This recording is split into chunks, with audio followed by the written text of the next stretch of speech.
Budget का मतलब होता है सिंपल, जो हम घर में बजट बनाते हैं, इनकम एंड एक्सपेंसेस। मतलब आपकी आमदनी कितनी है, आपका खर्चा कितना है, इसी को जो मैनेज करना है, इसी को बजट बोलते हैं। अगर इस बजट में कुछ कॉर्पोरेट्स के लिए आ गया होता, ठीक है, जैसे अभी कुछ साल पहले एक कॉर्पोरेट का टैक्स कट किए थे, है ना, तो अगर कुछ कॉर्पोरेट के लिए आता ना, एफआईएस डायरेक्टली आ जाते। क्यों? उससे क्या होता है कि मान लेते कॉर्पोरेट मतलब हिंदुस्तान यूनिलीवर, अगर उस पर कोई टैक्सेशन कम होता तो उनका प्रॉफिट सीधा सीधा बढ़ जाता और जो इन्वेस्ट कर रहे हैं उनको डायरेक्टली बेनिफिट मिलता था। किसी बेयर मार्केट में नहीं है, we are into a bull market. और बुल मार्केट के बीच में ऐसी करेक्शंस आती रहती है, और ऐसा नहीं कि करेक्शन पहली बार है, ऐसी करेक्शन दोस्तों हर बार आती है और फिर मार्केट वहां से चल देती है। और इनफैक्ट जो 200 डीएम है ना, ये तो बहुत इंपॉर्टेंट चीज है। आप देखिए कि जब भी मार्केट 200 डीएमए के पास आती है वहां से बाउंस आ जाता है। यहाँ देखिए आप, या फिर यहाँ देखिए आप, यहाँ देखिए आप, जब भी मार्केट 200 डीएमए के पास आती है ना, तो वहां से मार्केट में बाउंस आता है। ये तो कोविड वाला सिचुएशन था, एक्सेप्शनल सिचुएशन था। यहाँ देखिए आप, इधर देखिए, आपको लगता है कि निफ्टी में जो टॉप लग चुका है, अब इसके ऊपर हम नहीं जाने वाले, तब तो भाई ठीक है, तब तो आप बेच बेच के बाहर हो जाओ। लेकिन आपको लगता नहीं यार 27 तो ठीक है यार, ये तो हम लोग तो एक दिन 50,000 भी देखेंगे, 1 लाख भी देखेंगे, 2 लाख भी देखेंगे, तो ये सब चीजों में क्या करने की जरूरत है? तो अच्छे शेयर है, अच्छी अपॉर्चुनिटीज है, जब मार्केट में बाहर आप सेल लगती है, मॉल में सेल लगती है, तो क्या सोचते हो, है ना? वही थिंकिंग यहाँ पे लाओ और पैसे को डिप्लॉय करो और अच्छे से अपनी किस्मत को। अस्सलाम वालेकुम, आई एम फरहान मीर। आज मार्केट दोस्तों 23,500 के आसपास ओपन हुआ और उसी के आसपास मार्केट ने क्लोजिंग की। दिन भर ऊपर नीचे होता रहा, 300 पॉइंट के एक टाइट रेंज में मार्केट ने काम किया और जो क्लोजिंग थी ऑलमोस्ट फ्लैट थी। इस वीडियो में दोस्तों हम बजट 2025 को समझेंगे और ये भी समझेंगे क्या ये जो बजट है वो मार्केट के लिए न्यूट्रल था, या इसमें कुछ मार्केट के लिए पॉजिटिव है, या इसमें कुछ मार्केट के लिए निगेटिव है। पिछले कुछ टाइम से मार्केट में बहुत बड़ी करेक्शन ट्रिगर हुई है, जिसकी वजह से हम और आप जैसे आम जो इन्वेस्टर हैं वो काफी परेशान है। और इसका जो मेन कारण है, ये जो गिरावट है, उसका मेन जो कारण है वो है एफआईएस, जो मार्केट में कंटिन्यूअसली सेल कर रहे हैं।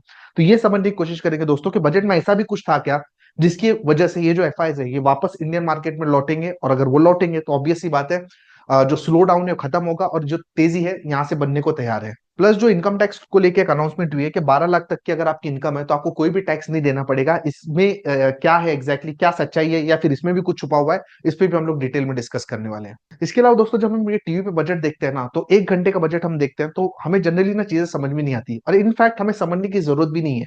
क्योंकि अगर आप समझो ना तो जब से जीएसटी आया हुआ है ना, बजट में ना बहुत सारी चीजें बच नहीं जाती। जीएसटी आने के पहले बजट में बहुत इंपॉर्टेंट अनाउंसमेंट होते थे, बट हर चीज अब जो जीएसटी अब आ चुकी है ना, तो बजट में कुछ बहुत ज्यादा अनाउंसमेंट करने के लिए बचता भी नहीं है। इसलिए पूरे बजट में जो मेन बुनियादी चीजें आपको समझनी है ना, वो 3 चीजें हैं। वो हम लोग यहाँ पे डिटेल में डिस्कस करने जा रहे हैं, और ये समझ गए ना तो आप ये भी बजट समझ जाओगे और आने वाला जो भी बजट है उसको भी आप समझ जाओगे। तो अगर आप ट्रेडर इन्वेस्टर हैं और आप भी वरीड है मार्केट को लेके कि आगे चल के मार्केट में क्या हो सकता है, अगर आपका पोर्टफोलियो भी ब्लीड कर रहा है, या फिर अगर आप ये सोच रहे थे कि बजट होने के बाद बजट देख के आप पैसा लगाएंगे, तो अब बजट तो आ चुका है, तो ये सब सवालों के जवाब दोस्तों आपको इस वीडियो में मिलेंगे। वीडियो को पूरा देखिए, एक बहुत ही इंफॉर्मेटिव और नॉलेजेबल वीडियो होने वाला है। आपके नॉलेज में जरूर इजाफा होगा। Let's get started without wasting time. सबसे पहले दोस्तों अगर हम ये देखते हैं कि हिस्टोरिकली बजट डे पे मार्केट कैसे परफॉर्म करती है, तो आप यहाँ पे क्लियरली देख सकते हो कि सन 2013 से पूरे बजट का आपके सामने डेटा है। और आप देख सकते हो ऑलमोस्ट बहुत ज्यादा कुछ चेंजेस नहीं है, सिर्फ एक बड़ा चेंज यहाँ पे 2020-21 के बजट में, 2021 के बजट में, बाकी और भी कुछ नहीं है। इनफैक्ट अगर आप उसको एवरेज करोगे तो जो ऑलमोस्ट बजट के डे पे ना मार्केट फ्लैट ही रहती है। तो ये तो टिपिकल मार्केट का बिहेवियर है बजट के दिन पे, और आज भी सेम स्टोरी है, मार्केट से 0.11% फ्लैट है। तो इसका मतलब कि मार्केट फ्लैट है, इसको लेके हम ये कंक्लूड करें कि बजट अच्छा है कि खराब है, ऐसी कोई बात नहीं है। बिकॉज जैसे मैंने बताया कि काफी सारी चीजें ऑलरेडी जीएसटी में आ चुकी हैं, तो बजट में ना बहुत ज्यादा कुछ अनाउंसमेंट करने को रहता नहीं है। और हम मार्केट जो पार्टिसिपेंट है दोस्तों, हम तो इतने पॉजिटिव है ना, हम तो बस चाहते हैं कि भाई ये कुछ खराब ना बोले ताई, कुछ अच्छा ना बोले तो ठीक है चलेगा, देखा जाएगा, लेकिन एटलीस्ट कुछ खराब ना बोलो। क्योंकि पिछले जो बजट हुआ था उसमें फालतू में जो लॉन्ग टर्म कैपिटल गेन था वो 10% से 12.5% कर दिया, और पूरी स्टोरी वहां पे खराब हो गई। तो हम तो भाई इसी में खुश है कि अगर वो कुछ खराब ना बोले। बट फॉर्चुनेटली इस बार ऐसा कुछ भी नहीं है जो खराब है मार्केट के लिए, जो भी बोला गया है वो अच्छा ही बोला गया है। वैसे तो दोस्तों बजट में बहुत सारी चीजें होती हैं, बट कुछ ऐसा बड़ा चीज नहीं होता, ये थोड़ा इधर दे दिया, थोड़ा उधर दे दिया, यही सब टाइम पास चलता रहता है। बट जो 3 इंपॉर्टेंट मुद्दे हैं या जो आपको देखना चाहिए वो यहाँ पे आपके सामने लिस्टेड है। बजट का मतलब होता है सिंपल, जो हम घर में बजट बनाते हैं, इनकम एंड एक्सपेंसेस। मतलब आपकी आमदनी कितनी है, आपका खर्चा कितना है, इसी को जो मैनेज करना है, इसी को बजट बोलते हैं। और अभी कंट्री के बजट में भी यही चीजें दोस्तों इंपॉर्टेंट है। अब इसी से इनकम और एक्सपेंसेस से निकाल के ना 3 चीजें बनी गई है। ये तीनों चीजें अगर आप समझ गए ना तो बस बजट यही है, और इसके अलावा बजट में कुछ नहीं है। सबसे इंपॉर्टेंट होता है फिस्कल डेफिसिट। फिस्कल डेफिसिट का मतलब होता है कि आपके जो खर्चे हैं माइनस आपकी income, is called fiscal deficit. अब इंडिया में सीन क्या है कि हमारे ना खर्चे ज्यादा है और हमारी इनकम कम है। तो जो फिस्कल डेफिसिट का जो आंकड़ा है इस बार FY25 के लिए, FY25 का मतलब ये जो मार्च 2024 से 2025 वाला साल, इसमें फिजिकल डेफिसिट का जो आंकड़ा है वो 4.8% की एक्सपेक्टेड है। हालांकि जब लास्ट बजट इन्होंने प्रेजेंट किया था तब इस आंकड़े को इन्होंने 5% के आसपास बोला था। मतलब ये अपने आप में एक पॉजिटिव पॉइंट है। और ये जो फिजिकल डेफिसिट का आंकड़ा है वो FY26 मतलब मार्च 2025 से मार्च 2026 तक 4.4% आने का अनुमान है। ये बेसिकली ये बताता है ना कि जो देश है ना उसकी जो इकोनॉमी है वो कितनी स्ट्रांग है। ये बेसिकली कर्जा है, ये बहुत ज्यादा नहीं होना चाहिए, बहुत ज्यादा हो गया ना तो ये प्रॉब्लम है एक तरीके से। तो अगर आप देखो ना जो फिजिकल डेफिसिट है बजट में सब एनालिस्ट की नजर इसी पे रहती है। तो फिजिकल डेफिसिट का जो आंकड़ा है वो कंट्रोल में है और पहले से बेहतर है, तो ये अपने लिए बहुत ही ज्यादा पॉजिटिव पॉइंट है। अब जहां तक के दूसरे पॉइंट की बात है ना, जो दूसरा पॉइंट है वो है कैपेक्स। गवर्नमेंट कितना एक्सपेंडिचर करती है ये दूसरा इंपॉर्टेंट पॉइंट बन जाता है। अभी फिलहाल ये साल जो गवर्नमेंट ने बोला है वो 11.2 लाख करोड़ का बोला हुआ है कि इतना हम लोग खर्चा करेंगे। ये थोड़ा सा ना एक निगेटिव पॉइंट बन जाता है, क्योंकि लास्ट टाइम जो गवर्नमेंट ने खर्चा किया था ना वो 12 लाख करोड़ के आसपास किया था। तो अभी फिलहाल गवर्नमेंट ने थोड़ा सा खर्चा अपना 11.2 लाख के आसपास किया हुआ है, तो थोड़ा सा निगेटिव है। हाँ बट इसको अगर आप बाकी जो इस बार जो ग्रांट दिए जो सब्सिडी वगैरह दी है इस सब को मिला के अगर आप देखो ना तो खर्चा करीब करीब 15 लाख करोड़ के आसपास हो रहा है। तो आप बोल सकते हो कि थोड़ा निगेटिव है बट ठीक है, मतलब कोई बहुत ज्यादा नहीं। But the biggest positive point जो अपने को इस बार है वो है इनकम टैक्स में। और इनकम टैक्स अगर आप मैं आपको एक्सप्लेन करूं तो यहाँ पे ऐसा सीन है कि अप टू 12 लाख आपको ना यहाँ पे जीरो इनकम टैक्स देना है। अगर लास्ट ईयर से आप कंपेयर करोगे ना, अगर आप 4 लाख तक कमाते तो वैसे ही जीरो था। अगर आप 8 लाख तक कमाते हो तो लास्ट ईयर तक आपको 30,000 भरने थे, इस बार आपको जीरो है। इनफैक्ट अप टू 12 लाख जो लास्ट टाइम तक आपको 72,000 रुपए टैक्स लगता था, इस बार वो टैक्स आपका जीरो हो जाएगा। और इस बार इसके अंदर ना कोई मतलब हिडन विडन कुछ नहीं है, जो बोला है वो सही बोला है। ठीक है, हाँ उसके बाद तो टैक्स स्लैब बढ़ता जाता है और सेविंग एक आदमी आदमी की बढ़ती रहती है। फिर आप ये सोच रहे हो कि अगर अप टू 12 लाख अगर कुछ नहीं है तो 12 लाख के ऊपर जैसे हो जाता है ना फिर आपको इस तरीके से टैक्स देना रहता है। तो ये बेसिकली एक अपने आप में बहुत ही बड़ा पॉजिटिव पॉइंट है। इससे होगा ये कि एक आम आदमी के हाथ में पैसा आएगा और आम आदमी खर्चा करेगा। क्वेश्चन ये आता है ना कि क्या इस बजट के बाद ये जो एफआईज है इंडिया में वापस लौटेंगे कि नहीं लौटेंगे। देखिए जो फिजिकल डेफिसिट है वो कंट्रोल में, वो अपने लिए पॉजिटिव पॉइंट है। लेकिन जब तक के इकोनॉमिक स्लो डाउन खत्म नहीं होता या जैसे देश तरक्की नहीं करता, कंपनीज ग्रो नहीं करती ना, तब तक के एफआईएस का पैसा आना थोड़ा सा मुश्किल है। अब वो ग्रो कब करेंगी उसके लिए जो इकोनॉमी है ना उसको बेहतर होना पड़ेगा। और इकोनॉमी बेहतर कब होगी, जहां पे स्पेंडिंग होगी। तो अगर आप गवर्नमेंट के कैपेक्स को देखोगे तो ये कैपेक्स तो एक्सपेक्टेड ही था। ठीक है, मतलब इतना तो एक्सपेक्ट कर रहे थे कि इतना पैसा तो आ ही जाएगा इकोनॉमी में गवर्नमेंट की तरफ से, तो ये तो अपने आप में ठीक है। जहां तक इनकम टैक्स की बात है, अब लोगों के हाथ में ना गवर्नमेंट ने ज्यादा पैसा दिया, मतलब up to 12 lakh no tax. मतलब चलो कम से कम मतलब जो लोग महीने का 1 लाख रुपए कमाते हैं वो टैक्स फ्री है, तो इतना तो जरूरी भी था। तो इसकी वजह से क्या होगा, लोगों के हाथ में पैसा आएगा और जैसे लोग के हाथ में पैसा आएगा ना वो ना स्पेंड करेंगे, इससे क्या होगा पूरा इकोनॉमी चलने लगेगा। तो इसकी वजह से क्या एफआईआई लौटेंगे, नहीं नहीं लौटेंगे।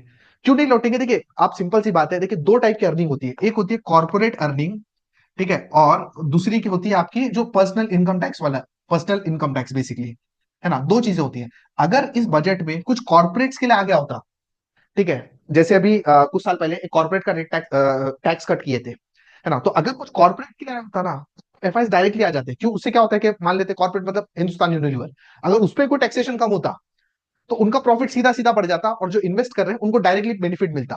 बट ऐसा कुछ हुआ नहीं है, ये क्या हुआ है, लोगों के हाथ में पैसा दिया है। अब जब लोगों के हाथ में पैसा दिया है तो इकोनॉमी में जाएगा और चक्का घूमेगा, इट विल टेक टाइम। तो एफआईआई के लिए ऐसा कोई फॉरेन ट्रिगर नहीं है कि भाई आज मैं नहीं खरीदूंगा तो ये मार्केट भाग जाएगी या इकोनॉमी एकदम फास्ट होने लगेगी। तो ऐसा कुछ डायरेक्ट नहीं है। ये कब होता, अगर ये लोग ने कॉर्पोरेट अर्निंग में कुछ किया होता। बट वहां पे कुछ नहीं है, यहां से किया है और थ्रू कैपेक्स कर रहे हैं, तो ऑब्वियस सी बात है these are the good points, जिससे स्लो डाउन ठीक होगा बट टाइम लगेगा। अगर दोस्तों हम निफ्टी की बात करते हो ना तो आप क्लियरली देख सकते हो कि मार्केट में एक अच्छी खासी ढंग ढंग की करेक्शन हो चुकी है। ऑलमोस्ट ऑल अपने टॉप से मार्केट 15 निफ्टी 15% डाउन है, जिसमें से एक 3-4% का रिकवरी हो चुका है। But still it is down by 10% from all time high. देखिए आपको ना एक चीज समझने की जरूरत है, ये हम लोग ना किसी बेयर मार्केट में नहीं है, we are into a bull market. और बुल मार्केट के बीच में ऐसी करेक्शंस आती रहती हैं, और ऐसा नहीं कि करेक्शन पहली बार है, ऐसी करेक्शन दोस्तों हर बार आती है और फिर मार्केट वहां से चल देती है। और इनफैक्ट ये जो 200 ईएमए है ना, ये तो बहुत इंपॉर्टेंट चीज है। आप देखिए कि जब भी मार्केट 200 ईएमए के पास आती है वहां से बाउंस आ जाता है, यहाँ देखिए आप, या फिर यहाँ देखिए आप, यहाँ देखिए आप, जब भी मार्केट 200 ईएमए के पास आती है ना तो वहां से मार्केट में एक बाउंस आता है। ये तो कोविड वाला सिचुएशन था, एक्सेप्शनल सिचुएशन था, यहाँ देखिए आप, इधर देखिए। तो जनरली जो निफ्टी है ना, ये अगर इसको बहुत बड़ी मंदी में नहीं जाना है तब 200 ईएमए के आसपास ये करेक्शन यहाँ पे कंप्लीट हो जाती है। तो बुल मार्केट की ये करेक्शन है। और ये जो मार्केट में अभी फिलहाल दिख रहा है, अगर आप देखिए मंदी जब होती है ना तो पूरी इकोनॉमी जो है ना, पूरी दुनिया वो मंदी में चली जाती है। अब अगर मैं आपको डाउ जोन्स का यहाँ पे चार्ट बताऊं तो आप क्लियरली देख सकते हो कि देखिए डाउ जोन्स जो है मतलब जो यूएस का इंडेक्स है वो अपने ऑल टाइम हाई पे है। एसएनपी का इंडेक्स देखिए आप, ये भी अपने ऑल टाइम हाई पे है।